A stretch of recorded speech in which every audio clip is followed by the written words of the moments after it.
Assalomu alaykum YouTube kanalimiz obunachilari. Keyingi zakaslarimiz mana bitkazib bo'ldik inshaalloh. Bitta 2 qanot, bitta 1 qanotli eshik, bitta romimiz bor. Buni Andijonga qilib berdik.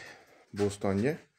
Akamiz internet orqali zakas qildi. Mana oddiy oq oyna qo'yib berasiz dedi. Ichkarilar qorong'ulib ketmasin deb oddiy oq oynalardan qo'yib berdik.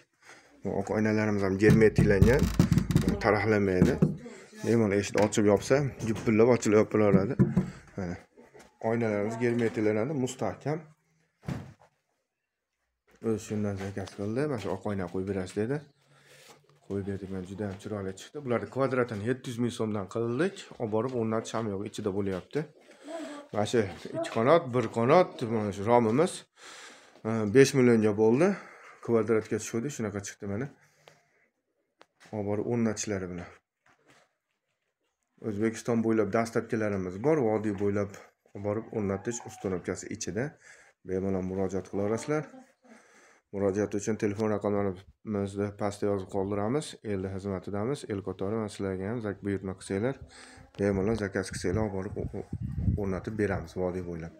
Albatta, dastlabkilarimiz ham ichida bo'ladi. Shuni ichida, kvadratining ichida bo'lyapti. Uzoqroqqa bo'lsa, vodiy bo'ylab Namangan, Farg'ona olib borib o'rnatib beryapmiz. Bemalol murojaat qilaverasizlar. Endi buni o'rnatganimizdan so'ng yana bir video obzor qilamiz. Uni ham ko'raverasizlar bemalol. Yoqqan bo'lsa bitta like podpiska bosib qo'yamiz. Kanalimiz keyinroq tarqalish uchun. Hatto kamchiliklar bo'lsa oldindan uzr so'rab qolaman. Sog' bo'linglar, salomat bo'linglar.